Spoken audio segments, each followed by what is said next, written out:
Okay, everybody, my name is Lowell, and welcome to the channel. So I have an interesting video for us to react to today.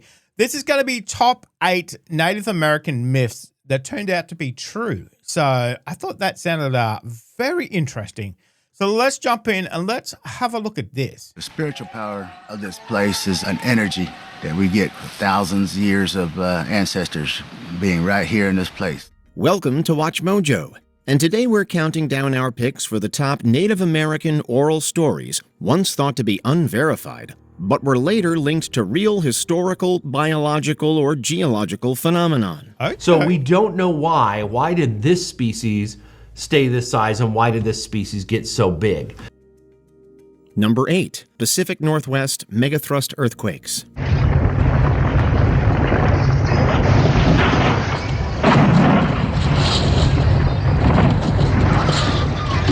Long before geologists ever discovered the 1700 Cascadia earthquake, indigenous people along the Pacific Northwest already knew it happened. Their oral traditions describe the land shaking like a living being, villages being swallowed, and a catastrophic battle between powerful forces. In some stories, it's told as a clash between the whale and the thunderbird, causing the ocean itself to rise. While these stories give no exact date, they state that the earthquake was massive and devastating. It must have been scary. You know, this is happening. You don't know what it is. Obviously, now we know there's research and science and whatever else. But to have it happening and you don't know, damn, that would be pretty scary. Japanese records support this claim with a description of an orphan wave that struck in the 1700s. 9 hours after the earthquake struck the coast, the waves of the tsunami started to reach Japan. That's where more of the detailed reports were first discovered. Written accounts from Japan. That's how we know the day, January 26th. Centuries later, geological evidence such as sunken forests, coastal drops, and ocean sand eventually confirmed this event. This goes to show that not all myths are entirely fabricated. Okay. The soil, the trees, and the written stories across 5,000 miles and 300 years all pointed at the same theory: that a catastrophic quake was possible in the Pacific Northwest. Number 7. Wait. Because obviously California and that fault line is there. So we already know obviously stuff happened there, but Pacific Northwest is Oregon and Washington, isn't it? Up that way. Okay. The waning of the sun myth. We sit inside as Navajos and reflect on ourselves. We don't eat, we don't drink, we don't laugh. That's what we do as Navajo, is we stay inside, we reflect, we persevere. What we now understand as solar eclipse was interpreted differently by many native peoples. Some believed it marked the meeting of the moon and the sun. For others, it was a time of transformation or a symbol of rebirth and renewal. Again, that's a scary thing to see if you don't know what's happening, 200, 300, 400 years ago. Even 1,000 years ago. Can you imagine watching that and going, okay, there's something special going on here? But obviously we know exactly what's going on today. Yep. Often accompanied by silence or reflection. The sun is called one of the great warriors, the uncle, and to cover it up is sort of implying that there is a need to set aside war. In other traditions, it was said a giant frog was attempting to swallow the sun, leading to rituals meant to save it. So long before Western astronomy explained solar eclipses, indigenous nations were already observing and recording them. Rock art and winter counts appear to document eclipse events. Notably, eclipses influenced Haudenosaunee Confederacy history and helped to strengthen the authority of Tenskwatawa, the Shawnee prophet. And so an eclipse occurred in their territory, and that was a convincing sign to them that the message that was brought to them by the peacemaker had truth and power. Number 6. Cahokia's advanced civilization. For hundreds of years, generations carried baskets of dirt from huge borrow pits to make this mound. The work began before the Vikings discovered the New World and was finished just after the Second Crusades. The city of Cahokia, an advanced civilization, was once thought a legend, but this lost city of North America was real. At one point, it thrived as the largest city of the region, with tens of thousands of residents living in well-planned neighborhoods. Hunters, traders, farmers, and even astronomers thrived in this highly organized civilization. Monumental mounds, such as the massive Monk's Mound, served I see. When you see it like that, you can say, okay, I see it. I see what you're talking about. Wow. Okay. as ceremonial and political centers, showing the city's complex and impressive engineering. Each mound follows along the exact same alignment to form a city grid. The grid is centered along a feature rediscovered only today, a roadway. Yet by the mid-1300s, the city's population declined, leading many to believe it vanished. However, recent studies suggest that Cahokia remained habitable even after the 1400s. While its demise remains a mystery, archaeological findings confirm its former greatness.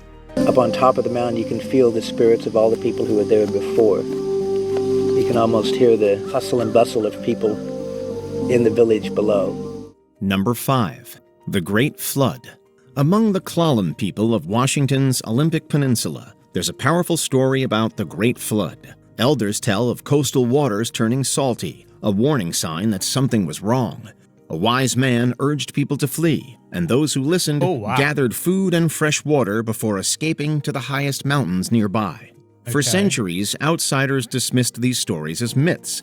That changed when an archaeological excavation at the ancient village site of Tzitwitzen revealed it was all true. According to findings, this wasn't a one-time disaster. The land was struck by tsunami-driven floods multiple times, and each time, survivors managed to return and rebuild homes and communities. This was dated around 2,700 years ago, yet Klallam stories preserved these memories. It's funny how if that happened several times, why it hasn't happened again. 2,700 years ago, whatever it was. Why hasn't it happened in the meantime? Interesting. Number 4, giant ground sloths. It is difficult to be sure about the etymology of the name Mapinguari, but the main assumption is that it comes from the Tupi-Guarani indigenous language. In stories told across parts of South America, a giant grotesque creature called the Mapinguari was said to leave destruction in its wake. Even the bravest of hunters feared it, describing enormous footprints, trees torn apart, and thunderous footsteps as it moved through the forest. Kind of like a Bigfoot, maybe? While its true nature remains unclear, some researchers have noted similarities between these descriptions and giant ground sloths. They believe quite piously that if you see the animal, you will die. They're terrified. Damn. What did I do to have the devil himself appear before me in the forest? These massive creatures once lived alongside early humans in the Americas before going extinct 10,000 years ago. The Mapinguari tales may be legend, but fossil discoveries continue to keep the possibility alive for enthusiasts. Megatherium reminds me of an old man in carpet slippers. The feet are rather distorted. They're turned over on their side like a man with arthritis. Number 3, mammoth and mastodon encounters. Mammoths once roamed the open landscape of ancient Britain. These extinct cousins of elephants had huge curving tusks and thrived during the Ice Age. They may be long gone now, but once these Ice Age creatures coexisted with humans. With their exceptional tusks, thick furs, and towering frames, they were impossible to ignore. While mammoths were taller and looked more like modern elephants, mastodons were stockier. Indigenous stories have described them as aggressive beasts that inspired fear. This is the American mastodon, and this animal was actually a lot more common in Ohio than the mammoth.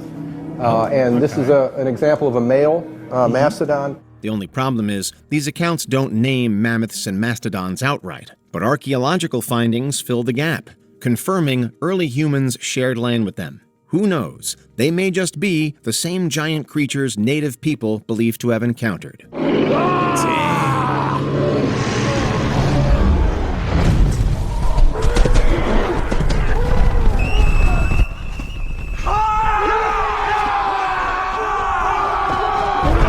Number 2, giant beaver stories. This is called Castoroides. This skull is about the same size as a lion's skull. If you look at this skull, oh my God, here's a lion compared to a giant beaver. If you're conversant with native oral traditions, then you've likely heard stories of the giant beaver. Among indigenous communities like Ojibwe, Cree, and other First Nations, these creatures are described as enormous, almost supernatural beings, sometimes as big as bears. Not only that, they're capable of reshaping rivers and landscapes with their powerful dams. They walked upright and were even as tall as humans. Interestingly, these stories aren't just mere fantasies. Fossil evidence confirms giant beavers were once found in North America. Larger than modern beavers, they were up to 7.2 feet long and are thought likely to have coexisted with early humans. This may have inspired some of the legends passed down through generations. Now it's time. A 7-foot-long beaver. Holy moly. That's a big boy. Inspired some of the legends passed down through generations. Now it's time to get back to work and do what beavers do best. Build a dam. Before we continue, be sure to subscribe to our channel and ring the bell to get notified about our latest videos. You have the option to be notified for occasional videos or all of them. If you're on your phone, make sure you go into settings and switch on your notifications. Number 1. The Klamath Tales and Mount Mazama Eruption. We had everything. Okay. There's no word to describe what our land was like. It was such a wonderful place that anyone that ever lived there will never forget it. This is an eerie example of oral history matching geological findings almost perfectly. For over 7,000 years, the Klamath people told an unusual tale of two powerful beings shaping the land. Lau, ruler of the below world, and Skell, chief of the above world, hurled rocks and flames at each other. Some said the disaster was punishment for bad human behavior. Crater Lake, quote, came from a battle between spirits, and when people saw what happened there, they had to run into the water to keep from being burned up, a Klamath elder has recounted. Their battle ended when Lau was sent back to the underworld. Rain filled the crater left behind, forming a lake in place of the mountain. Remarkably, scientists later confirmed that Mount Mazama collapsed around 7,700 years ago, which led to the formation of the Crater Lake. With such a powerful story, it's easy to understand why the Klamath people hold the lake sacred. Multiple vents encircling the mountain so that ash and pumice were not just coming out of the summit, it was coming around from around the base of the mountain. What other native tales have some truth to them? Let us know in the comments section. I gotta say, I found that fascinating. You know, that history of oral stories, you know, being passed down through generations, and obviously taken with a grain of salt beforehand, but through geology and scientific research, you know, finding out that, yeah, you know what, these are actually true. I mean, they always say myths are always started by, you know, a kernel of truth. So, you know, there's always got to be a little bit of truth there somewhere. So the last one there about the crater, obviously the mountain falling down, having the volcano. It's amazing stuff like that have been recorded, you know, from people in the past. So fantastic. No written language, but passed down through, you know, spoken word. Stories like that, you know, we can't afford to lose stories like that too. And being backed up by science just makes it even better too. So, but that was very interesting. Very, very interesting too. So let me know if you enjoyed that one, guys. Thank you very much for joining us. Make sure you stay safe, and I will definitely see you in the next reaction video. Oh, you're still here? You want more content? Why don't you check out my Patreon down here? You'll get plenty more content and some exclusive videos over there too. If not, why not check out this one over here?